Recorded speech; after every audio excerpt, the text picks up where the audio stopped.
우리에게는 좋아하는 성경 구절이 있는 것 같습니다. 여러분들은 어떻습니까? 여러분들은 성경의 많은 말씀들 중 어떤 구절을 좋아하십니까?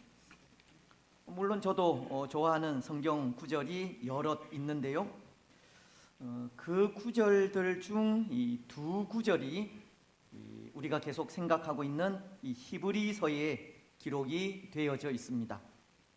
먼저 제가 좋아하는 구절은 히브리서 13장 8절 말씀입니다. 혹 어떤 말씀인지 아세요? 제가 여러 번 말씀을 드린 것으로 기억이 되는데, 예수 그리스도는 어제나 오늘이나 영원토록 동일하시니라. 예수님은 어제나 오늘이나 영원토록 동일하시다는 이 구절을 참 좋아합니다. 왜냐하면 오늘 우리의 소망이 바로 거기에 있기 때문입니다. 예수님의 변함 없음에 우리의 소망이 있기 때문이라는 겁니다. 여러분, 여기 동일하다는 것을 생각하면 그것은 변함 없음을 말하는 것이지 않습니까? 또 변함 없다는 것은 영원하다는 말입니다. 예수님은 영원하신 분으로 변함 없는 분이라는 겁니다. 그래서 하나님께서 모세에게 자신의 이름을 알리시면서 여호와라고 가르치셨을 때, 그 여호와라고 하는 이름의 뜻이 존재자, 즉 영원히 존재한다는 뜻이 있는 겁니다. 하지만 만약 예수님이 영원하지 않다 생각해 보십시오.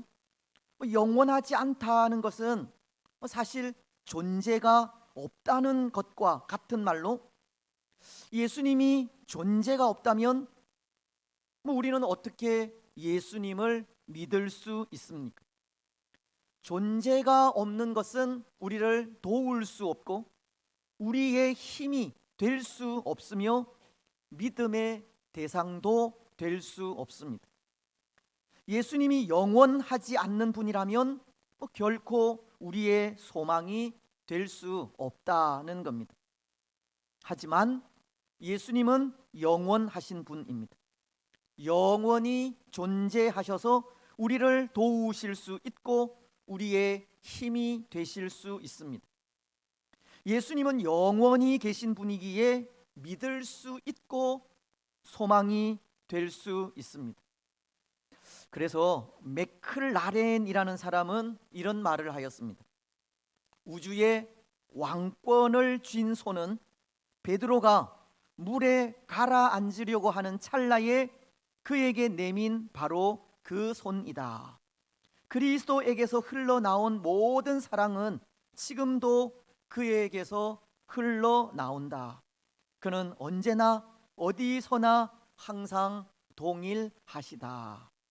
또 휴즈라는 사람도 이런 말을 하였습니다. 과거에 조상들과 함께 계셨던 그 동일한 그리스도께서 지금 우리와 함께 계시고 장차 우리 뒷 세대와 함께 종말시까지 계실 것이다.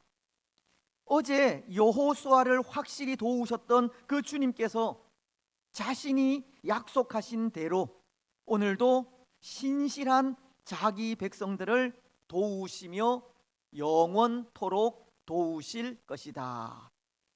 맥클라렌이나 휴즈는 동일하게 영원하신 하나님께서 그가 택하신 백성들을 변함없이 도우시고 지키실 것을 말씀하고 있는 겁니다. 여러분, 오늘 그것이 우리에게 소망이지 않습니까? 영원하신 하나님께서 변함없이 우리를 도우시고 인도하고 있다는 것이 소망이라는 겁니다.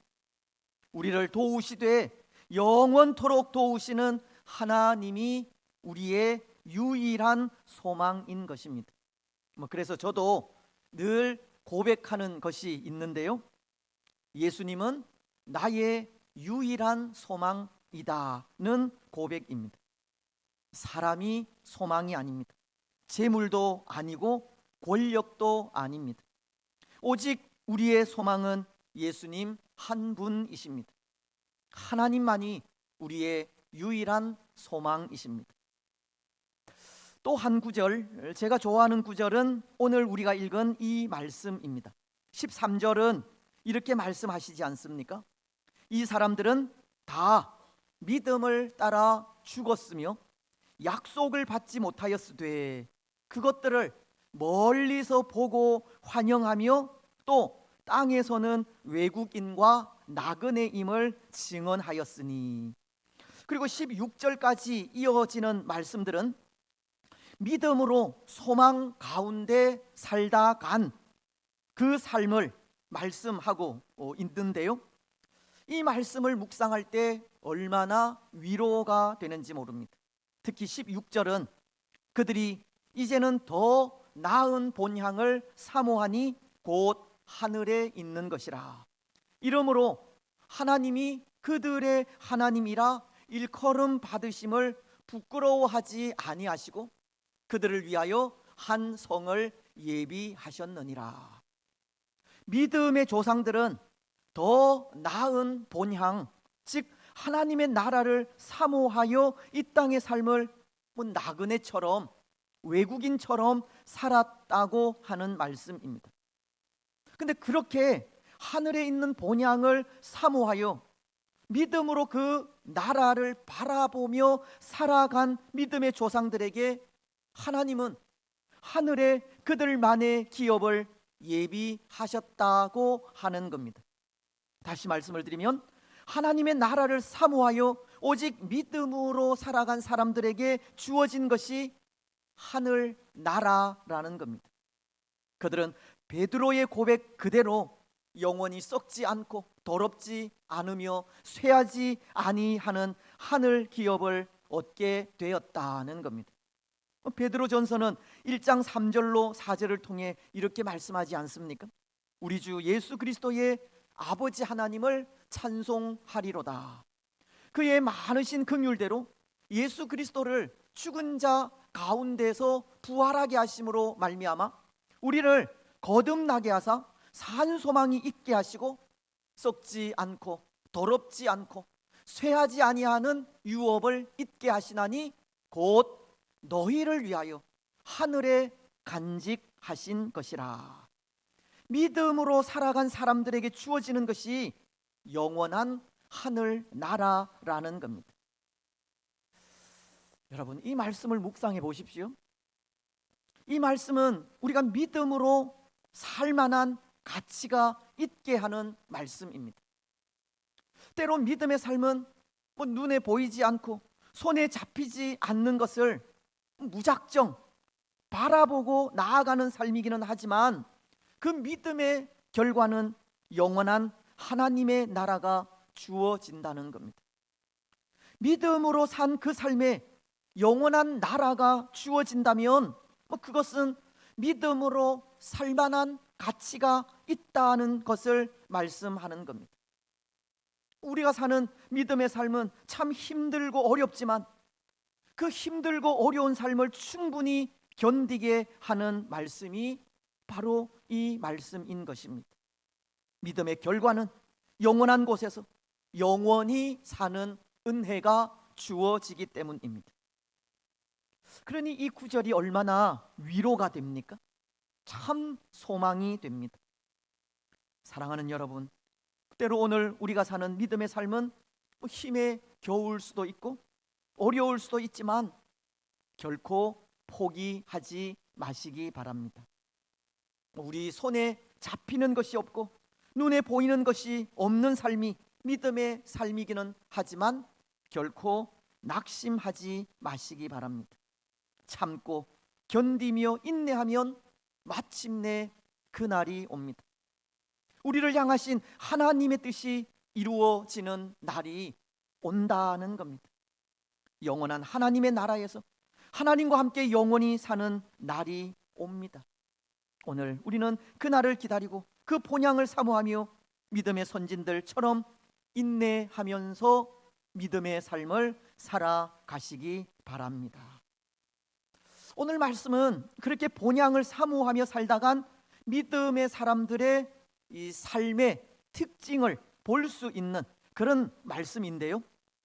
오늘 우리는 그들이 살다간 그 믿음의 특징에 대해 세 가지로 생각을 하려고 합니다.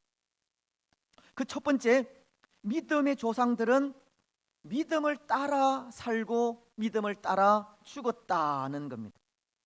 13절 상반절은 이렇게 말씀하지 않습니까?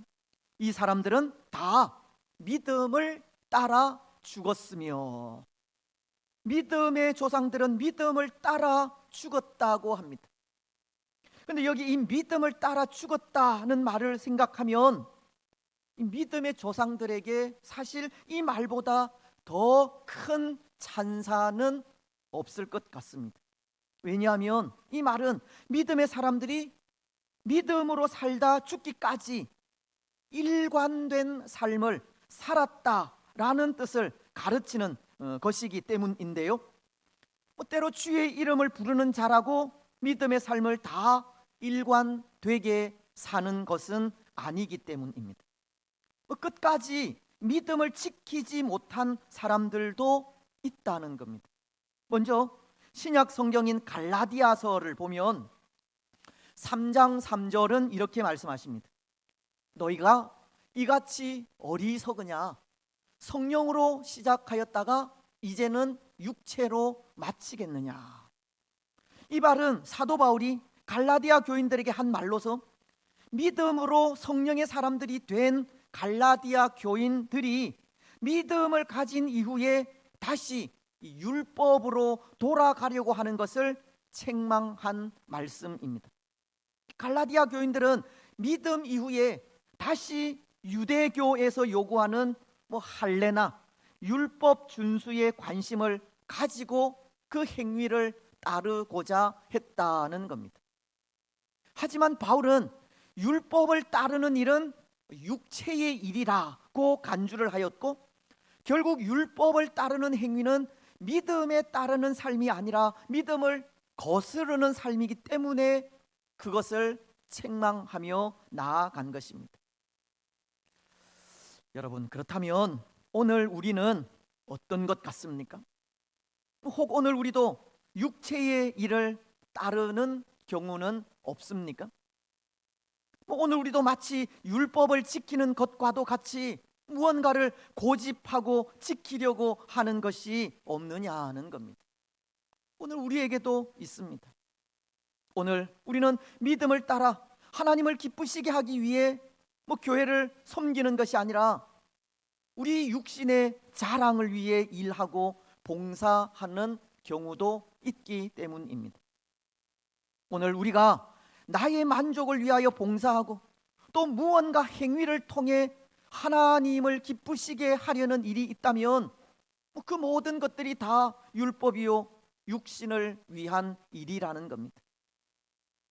우리는 매사에 구원의 은혜에 감사하면서 이름도 빛도 없이 하나님의 영광을 위하여 살아가야 하고, 하나님께서 원하시는 일이 무엇인지 분별하여 그 일을 위하여서 그것을 방해하는 것이 있다면 과감하게 깨쳐서 새로워져야 하지만, 그렇지 못하고 때로 습관적인 행위로만 나아간다든지 행위가 없으면 마치 큰 죄를 짓는 것처럼 생각하는 모습들이 있다면 바로 그 모습이 율법적인 모습이요 육신을 위한 일이라는 겁니다. 여러분, 오늘 우리는 믿음의 사람들로서 육신의 자랑을 위하여 살지 마시기 바랍니다.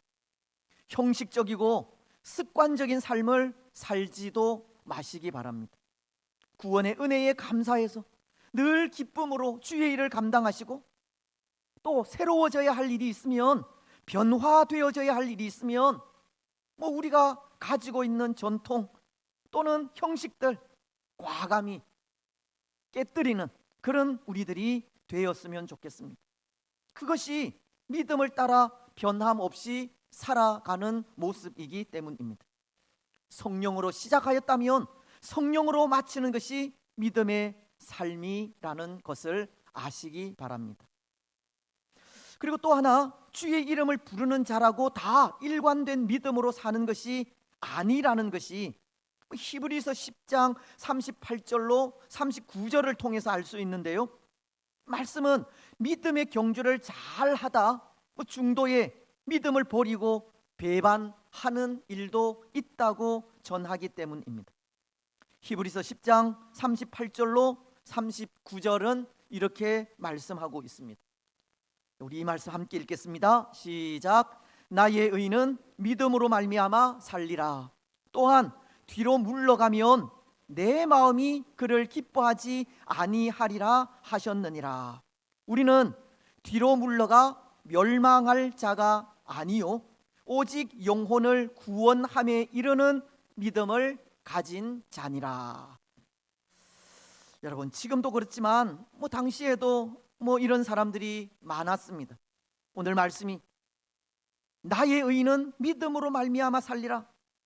또한 뒤로 물러가면 내 마음이 그를 기뻐하지 아니하리라 하셨느니라 라고 하시듯, 믿음의 시작은 참 잘 했지만 중간에 포기하고 배반하는 사람들이 많았다는 겁니다. 그래서 바울도 그런 말씀을 하셨는데요, 디모데 후서 4장 10절을 통해서입니다. 데마는 이 세상을 사랑하여 나를 버리고 데살로니가로 갔고, 그레스게는 갈라디아로, 디도는 달마디아로 갔고. 바울은 특히 데마라고 하는 사람에 대해 그는 세상을 사랑하여 데살로니가로 갔다고, 이 중도에 믿음을 포기한 것을 말하고 있는 겁니다. 당시에도 믿음의 경주를 완주하지 못하고 중도에 포기한 사람들이 있었다는 겁니다. 무엇이 데마로 하여금 믿음의 삶을 포기하게 한 것인지 모르겠지만, 우리 사는 믿음의 삶에는 중도 포기자가 있을 수 있다는 것을 전하는 겁니다. 하지만 초대교회 시절 그렇게 믿음의 삶을 중도에 포기하는 사람들도 있었고, 또 성령으로 시작했다가 육체로 마치는 사람들도 있었지만, 오늘 말씀하는 믿음의 조상들은, 이 사람들은 다 믿음을 따라 죽었으며 라고 일관된 삶을 살다 간 것을 전하고 있는 겁니다. 여러 가지 시련과 고난 속에서도 믿음으로 잘 참고 견디며 인내하였다는 겁니다. 그래서 믿음의 조상들이 가진 그 특징이 믿음 안에서 일관되게 살고 죽었다는 겁니다. 그렇습니다. 사랑하는 여러분, 오늘 우리도 믿음을 따라 일관되게 살아가시기 바랍니다. 믿음을 따라 일관되게 행동하시고 일관되게 말하시기 바랍니다. 믿음을 따라서 죽으시기 바랍니다. 그래서 믿음 안에서 일관되게 사는 삶을 통해 하나님의 영광과 기쁨이 되시기 바랍니다. 이제 두 번째, 믿음의 사람들의 특징은 약속을 받지 못하였지만 그것들을 멀리서 보고 환영하였다고 하는 겁니다. 계속되는 13절은 이렇게 말씀하고 있습니다. 이 사람들은 다 믿음을 따라 죽었으며 약속을 받지 못하였으되 그것들을 멀리서 보고 환영하며. 근데 여기 약속을 받지 못했다는 말은 하나님께로부터 아무런 약속이 없었다는 말이 아닙니다.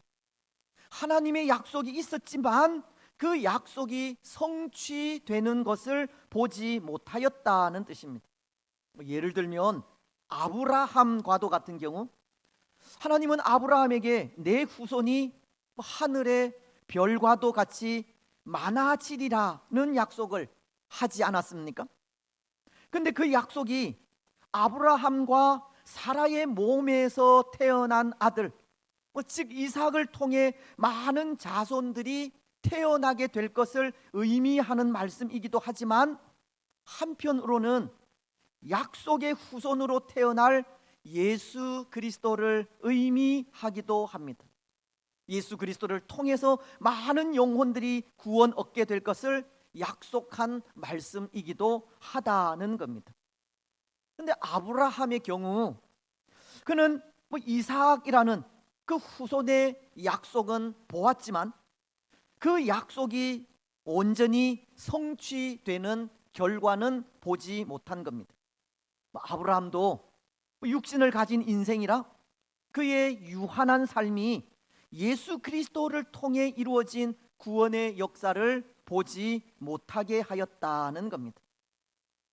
하지만 그것을 보지 못하였다고 아브라함이 예수 그리스도를 인정하지 않은 것은 아니었습니다. 메시아를 인정하지 않은 것이 아니었다는 겁니다. 예수 그리스도를 통한 영적인 후손을 인정하지 않은 것이 아니었다는 겁니다. 비록 약속이 성취된 그 결과는 보지 못하였지만 아브라함은 예수 그리스도를 통한 구원의 약속을 인정하였기 때문입니다. 믿음의 조상들이 약속을 받지 못하였지만 그것들을 멀리서 보고 환영하였다고 하듯이 아브라함도 예수 그리스도로 인한 구원의 역사를 인정하였다는 겁니다. 요한복음은 8장 56절을 통해 이렇게 말씀하시는 것을 볼 수 있기 때문입니다. 너희 조상 아브라함은 나의 때 볼 것을 즐거워하다가 보고 기뻐하였느니라. 이 말씀은 아브라함이 수많은 자손들에 대한 하나님의 약속이 그리스도를 통해서 메시아를 통해서 이루어질 것을 이해하고 기뻐하였다는 말입니다. 아브라함은 그 성취를 그의 눈으로 보지는 못했지만 그의 후손으로 이 땅에 오실 예수 그리스도를 인정했다고 하는 말입니다. 그래서 오늘 13절 말씀이 그것들을 멀리서 보고 환영했다고 하는 의미가 그것입니다. 믿음의 조상들이 멀리서 보고 환영한 바로 그것이 의미하는 것은 예수 그리스도를 통해 이루어지는 신앙의 후사입니다. 또 믿음을 가진 그들에게 주어질 하늘의 기업입니다. 믿음의 조상들은 그것들이 성취되는 결과를 그들의 눈으로 보지는 못하였지만 믿음의 눈으로 그것을 보고 환영하며 기뻐하였던 겁니다. 여기 환영했다라고 하는 것은 경의를 표하고 환호성을 나타낸다는 뜻으로 그들은 예수 그리스도를 보지 못하였고 예수 그리스도를 통해서 이루어지는 하나님의 나라도 보지 못했지만 하나님께서 그것을 약속하실 때 하나님의 약속을 믿고 기뻐했다는 겁니다. 그들은 그 모든 일들이 이루어질 것을 믿은 겁니다. 믿음의 사람들의 특징은 손에 잡히는 것이 없고 눈에 보이는 것이 없지만 그럼에도 하나님의 약속을 믿고 그 믿음으로 살았다고 하는 겁니다. 하나님께서 약속하셨다면 그 모든 일들이 다 이루어질 것을 분명히 믿고 기뻐한 것입니다. 그렇습니다. 사랑하는 여러분, 믿음의 삶이라는 것은 손에 잡히지 않고 눈에 보이지 않는 것을 믿고 살아가는 삶입니다. 약속이 성취되는 것을 보지 못할 수 있고 성취된 약속의 결과물을 취하지 못할 수 있지만 그럼에도 그 약속만으로 기뻐하는 삶을 말합니다. 하나님께서 약속하셨다면 그 일이 이루어질 것을 믿음으로 사는 삶이 믿음의 삶인 것입니다. 여러분, 비록 오늘 우리에게도 우리 손에 잡히는 것이 없다고 해도 하나님의 약속만으로 기뻐하고 그 약속이 이루어질 것을 믿고 감사하며 살아가는 우리가 되시기를 바랍니다. 이제 마지막, 믿음의 사람들의 특징은 이 본향을 사모하며 살아갔다고 하는 겁니다. 그들은 하늘에 예비되어 있는 하나님의 집을 사모하며 살아간 겁니다. 16절이 말씀하지 않습니까? 그들이 이제는 더 나은 본향을 사모하니 곧 하늘에 있는 것이라. 그들은 더 나은 본향, 즉 하나님의 나라를 사모하며 살았습니다. 그래서 그 본향을 사모하면서 이 땅의 삶을 마치 외국인과 나그네와도 같이 살았다고 하지 않습니까? 여러분, 여기 외국인과 나그네의 삶이라는 것은 언젠가 돌아갈 고향에 대한 소망을 가진 삶을 말합니다. 믿음의 조상들은 천국에 대한 소망을 가지고 이 땅의 삶을 마치 순례자와도 같은 마음으로 살았다는 겁니다. 그렇습니다. 오늘 우리도 분명히 기억해야 할 것은 오늘 우리가 사는 이 땅이 영원한 도성이 아니라는 겁니다. 이 땅은 잠시 머물다 가는 곳일 뿐입니다. 우리의 최종 목적지는 하나님의 나라입니다. 베드로 사도의 말씀처럼 믿음을 가진 우리에게 주어지는 썩지 않고 더럽지 않고 쇠하지 않는 하늘 기업이 우리의 최종 목적지입니다. 오늘 우리는 이것을 기억하시기 바랍니다. 그래서 이 땅의 삶이 전부인 양 살아가지 마시기 바랍니다. 하나님의 나라에 대한 소망으로 살아가시고 하나님께서 부르시는 그날까지 나그네로서 우리가 걸어가는 순례의 길을 하나님의 약속의 말씀을 부여잡고 살아가시기 바랍니다. 언젠가 우리가 가게 될 그 나라의 소망을 두고 소망 가운데 살아가는 우리들이 되시기를 바랍니다. 이제 말씀을 맺겠습니다. 사랑하는 여러분, 오늘 우리는 믿음의 사람들이 가진 특징에 대해 생각하였습니다. 믿음의 사람들은 믿음을 따라서 일관된 삶을 살다 죽었고, 비록 약속의 성취는 보지 못하였지만 그 약속만으로도 기뻐하는 삶을 살았습니다. 또 믿음의 사람들은 하나님께서 믿음을 가진 사람들을 위해 예비하신 하나님의 나라, 그 본향을 사모하는 삶을 살았습니다. 오늘 우리도 이러한 삶을 살아가시기를 축복합니다. 믿음을 따라서 일관된 삶을 살아가시고 하나님의 약속이 성취될 것을 믿는 믿음으로 항상 기뻐하는 삶을 살아가시며 장차 믿음을 가진 우리에게 주어질 하나님의 나라를 사모하며 소망 가운데 살아가시기 바랍니다. 그래서 그 삶을 통해 믿음의 조상들처럼 영원토록 하나님과 함께 영생 복락을 누리는 복된 성도들이 되시기를 주님의 이름으로 축복합니다.